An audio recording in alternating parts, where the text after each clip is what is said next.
When you think of the great Hollywood directors of the 1930s and 40s, you picture glamour. You imagine sound stages, movie stars and red carpets. George Stevens was one of those directors. He made films with Katharine Hepburn, Cary Grant, and Fred Astaire. He was a master of comedy and romance, creating worlds that let audiences escape the troubles of their own. But when war came to America, Stevens, like so many others of his generation, felt a duty that went beyond the silver screen. He put his celebrated career on hold, not to sell war bonds or entertain from afar, but to go to the very heart of the conflict itself, trading his director's chair for a place on the front lines. He was not just any soldier. General Dwight D. Eisenhower, the supreme commander of the Allied Expeditionary Force, had a specific mission for him. He wanted Stevens to lead a special combat motion picture unit. This team, officially known as the Special Coverage Unit of the U.S. Army Signal Corps, would document the war for history. They were tasked with capturing the Allied invasion of Europe, a story that needed to be told. Stevens gathered a team of cameramen, writers, and sound technicians, many from the studios of Hollywood. They became known as the Stevens Irregulars, a band of filmmakers who were about to witness history unfold through the lenses of their cameras. Their journey began not on a movie set, but in the chaos and uncertainty of the D-Day landings in June 1944. From the beaches of Normandy, they pushed inland, following the Allied armies as they fought their way across France and Belgium. Stevens was no longer directing actors with scripts. He was documenting real soldiers, real fear, and real sacrifice.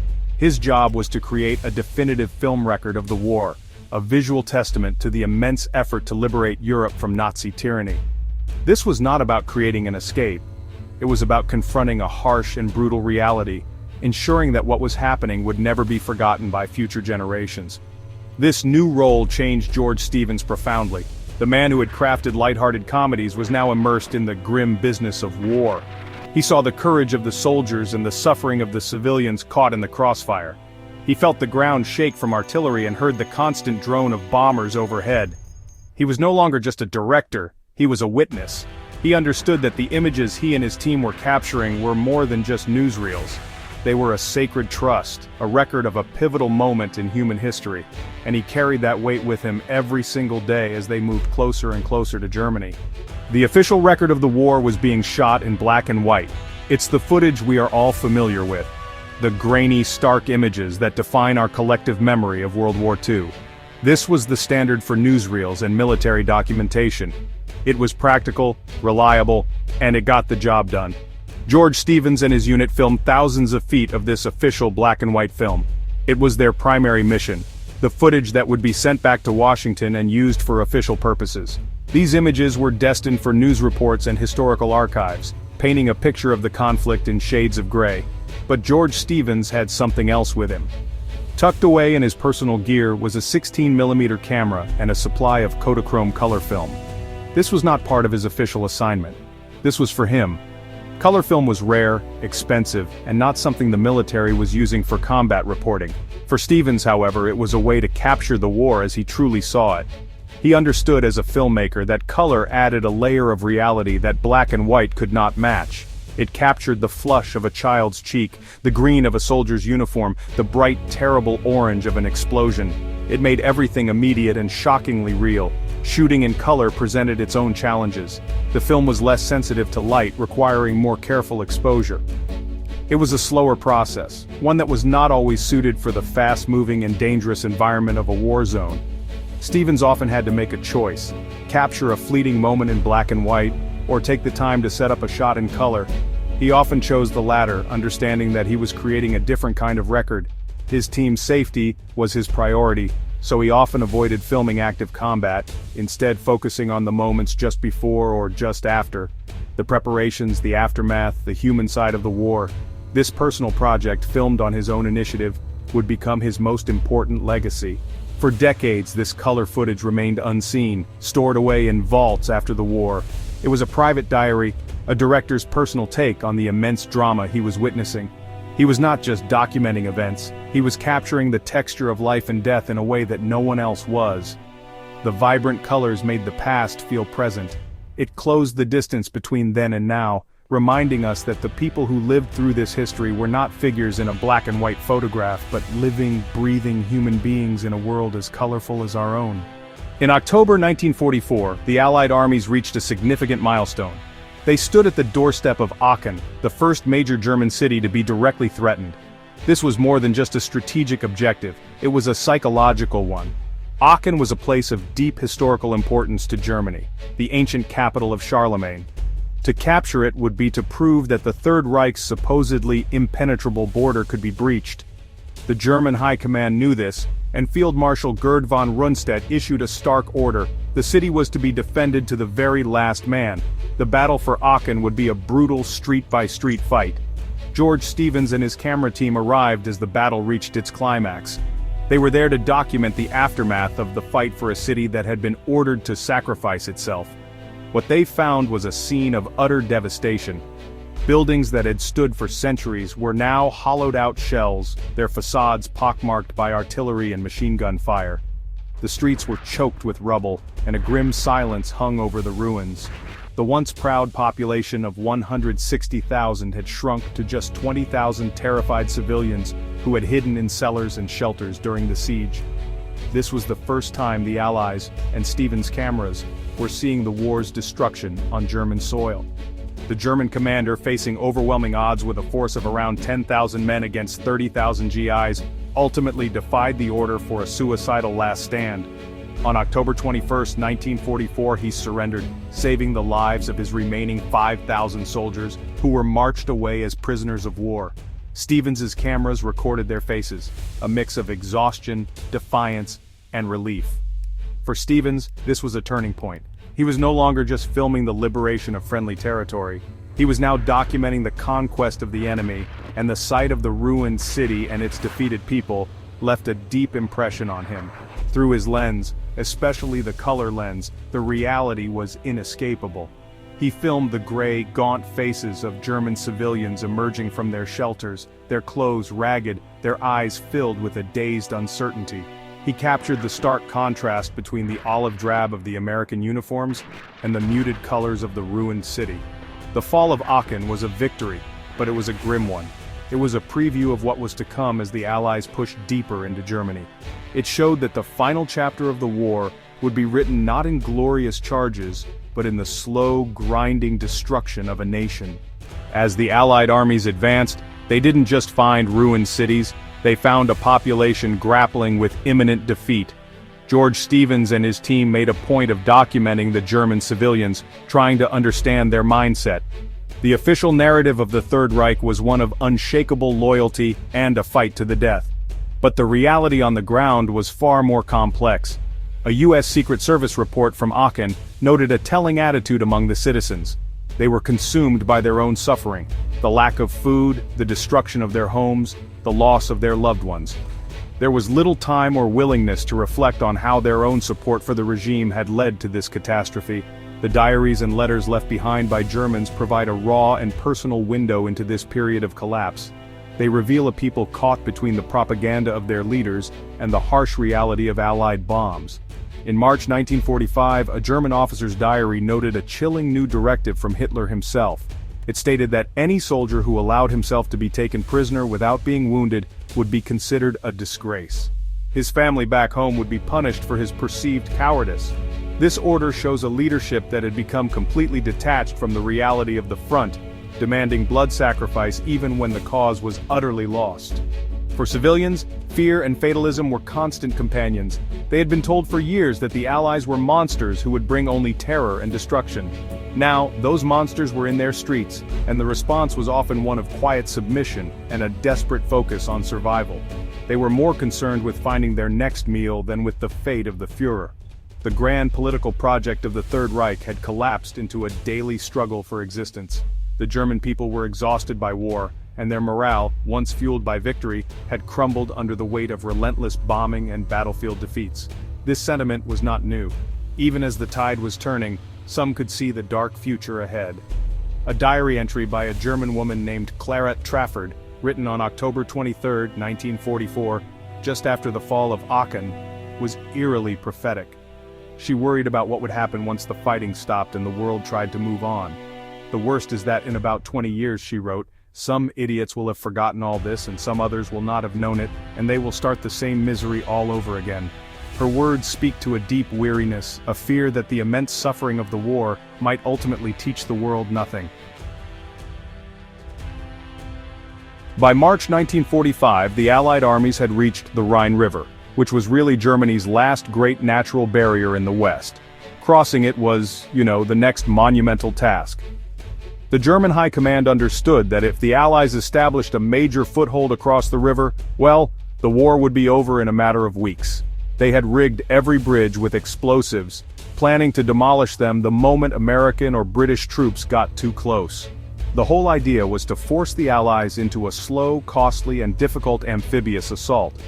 But then, on March 7, 1945, a small group of American soldiers from the 9th Armored Division stumbled upon an unbelievable stroke of luck. They arrived at the town of Remagen, and amazingly, found the Ludendorff Bridge still standing. The demolition charges had failed to detonate properly, so the massive railway bridge was damaged, but still intact. It was a 1 in a million chance, honestly. A moment that could change the entire course of the war's final phase. Recognizing the opportunity, U.S. forces raced across the bridge under fire, securing the eastern bank before the Germans could really mount a proper defense. General Eisenhower famously declared that the bridge was worth its weight in gold. It was, without a doubt, a completely unexpected gift. A miracle that saved countless lives and shaved weeks if not months off the war. The news spread like wildfire through the Allied command. Within 24 hours of its capture, over 8,000 GIs had poured across the Rhine, establishing a solid bridgehead right in the German heartland. The Germans, well, they were frantic. They threw everything they had at the bridge to try and bring it down. They sent bombers, shelled it with heavy artillery, and even fired the world's first ballistic missiles, the V-2 rockets, in a desperate attempt to destroy it. But the Ludendorff Bridge held firm for 10 crucial days, letting the Allies ferry troops, tanks, and supplies across the river relentlessly. Now, George Stevens and his unit weren't at Remagen for the initial capture, but other camera teams, including those from the U.S. Air Force's Special Film Project 186, rushed to document the incredible scene. They captured dramatic images of American soldiers and vehicles streaming across the steel structure, even as German shells exploded in the water below. This footage, some of it in color, became an iconic symbol of Allied ingenuity and fortune. The capture of the Remagen Bridge was a massive strategic and psychological blow to Germany. It proved that nothing could stop the Allied advance, and it opened a direct route into the industrial core of the Reich. While the Remagen bridgehead was a fantastic bonus, the main Allied strategy still called for a massive planned assault across the Rhine. On the night of March 23, 1945, that plan, codenamed Operation Plunder, was unleashed. It was just an overwhelming display of military power. Over 1.5 million Allied soldiers were gathered along the river, ready to cross on a broad front. The British, under Field Marshal Montgomery, led the northern thrust. In the hours before the crossing, thousands of artillery guns opened up in a deafening barrage, pounding the German positions on the opposite bank into submission. George Stevens and his team were there to film this monumental undertaking. They documented the British forces constructing massive pontoon bridges under the cover of darkness and smoke screens. These floating roadways were assembled with incredible speed and precision, allowing heavy equipment like tanks, artillery, and supply trucks to begin rolling across the river almost immediately. Major Kirk B. Lorton, Eisenhower's photojournalism officer, was also on the scene, capturing images of the immense logistical effort. Unlike the desperate fighting seen in earlier campaigns, the Wehrmacht offered little organized resistance. Their forces were broken, depleted, and demoralized. Within 24 hours, the Allies had a secure bridgehead 5 kilometers deep.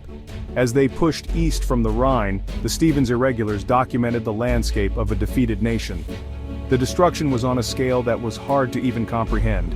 They filmed the city of Cologne, the first major German city to fall, on March 7th. Its famous cathedral stood miraculously intact, but it was surrounded by a sea of rubble. The city was a ghost town, a testament to the power of Allied bombing. Even more shocking was the town of Düren, west of Cologne. Stevens's footage shows a place that had been completely erased from the map. It was described as just a remnant of a town, a wasteland of pulverized brick and twisted steel, with no one left living there. This was the reality that Stevens captured in his unique color film. The footage shows the vibrant green of the German countryside abruptly giving way to the gray and brown ruin of its cities. It captures the eerie quiet of these shattered places, where the only movement was from Allied soldiers picking their way through the debris. The final push into Germany was not a series of glorious battles. It was a methodical advance through a landscape of total destruction, a somber march towards the final end of a war that had consumed the continent. The images are a haunting reminder of the ultimate cost of the conflict. Even as Allied victory seemed certain, tensions were simmering behind the scenes among the top commanders. The leaders agreed on the goal, the unconditional surrender of Germany, but they strongly disagreed on the best way to achieve it. These were men with enormous egos and national pride on the line, and their strategic arguments could have significant consequences for the final shape of post-war Europe. At the heart of the disagreement were the two most powerful figures in the Allied command, the American Supreme Commander Dwight D. Eisenhower and the British Field Marshal Bernard Montgomery. Eisenhower favored a broad front strategy. His plan was for the American armies to drive directly into the center and south of Germany, splitting the remaining enemy forces and preventing them from regrouping in a potential mountain stronghold in the Alps. He believed this was the quickest and most direct way to crush the German military. He saw the capture of Berlin as a secondary objective, a political prize that would likely fall within the Soviet zone of occupation anyway. He was a pragmatist focused on military objectives and minimizing American casualties in the final weeks of the war. The British, however, had a very different view. Field Marshal Montgomery, backed by Prime Minister Winston Churchill, argued for a single powerful thrust. He wanted all available resources concentrated under his command for a lightning advance across northern Germany, straight to Berlin. For Churchill, the capture of Berlin was of immense political importance. He was deeply suspicious of Joseph Stalin and the Soviet Union, and he feared that if the Red Army took Berlin alone, it would give them too much power and influence in post-war Europe. He was reportedly outraged when he learned that Eisenhower was directing the main American effort away from the German capital. This strategic clash highlighted the different priorities of the Allies. The Americans were focused on finishing the military fight, while the British were already thinking about the political chess match that would follow. On the ground, this meant that different sectors of the front moved at different paces. Figures like the German-born Hollywood star Marlene Dietrich, a passionate anti-Nazi, did her part to keep spirits high. She traveled near the front lines, singing for American and British troops, providing a touch of glamour and a reminder of what they were fighting for. Her presence was a unifying force for the soldiers, even as their generals argued over maps and strategy far behind them. The war in Europe ended in May 1945. George Stevens and his team had fulfilled their mission. They had created an unparalleled visual record of the final year of the conflict. Their journey had taken them from the beaches of Normandy to the heart of the fallen Reich. Along the way, Stevens filmed the liberation of the Dachau concentration camp. The horrifying footage he captured there in stark black and white was later used as irrefutable evidence against Nazi leaders at the Nuremberg trials. It was a grim and necessary conclusion to his work, ensuring that the perpetrators of such atrocities would be held accountable. After the war, Stevens returned to Hollywood. He tried to go back to making the kind of movies he had made before, but he was a changed man. The things he had seen had left a permanent mark on him. He put his personal 16mm color films away in a vault, and for decades, they remained there. A private, silent diary of his time in Europe. The world continued to see the war in black and white as a distant historical event. The raw, immediate reality that Stevens had captured in Kodachrome was largely forgotten, known only to him. He went on to direct some of his greatest films, but they were infused with a new depth and seriousness.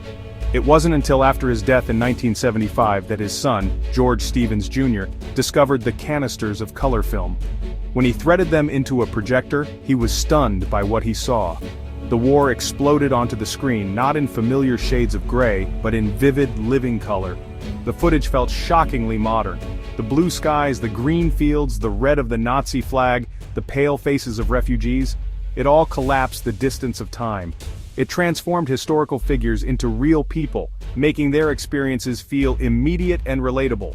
This was not the war of old newsreels. This was the war as it was actually lived. Today, this footage is preserved in the Library of Congress, a priceless national treasure. It has been shared with the world through documentaries, allowing new generations to see the war with fresh eyes. George Stevens's color films are his ultimate legacy. They serve as a powerful and essential reminder that history is not a distant story. It was lived by people just like us in a world just as colorful as our own. The footage forces us to confront the reality of war, not just the grand strategies and battles, but the human cost, the destruction and the suffering. It ensures that we do not forget, just as Claret Trafford feared we might.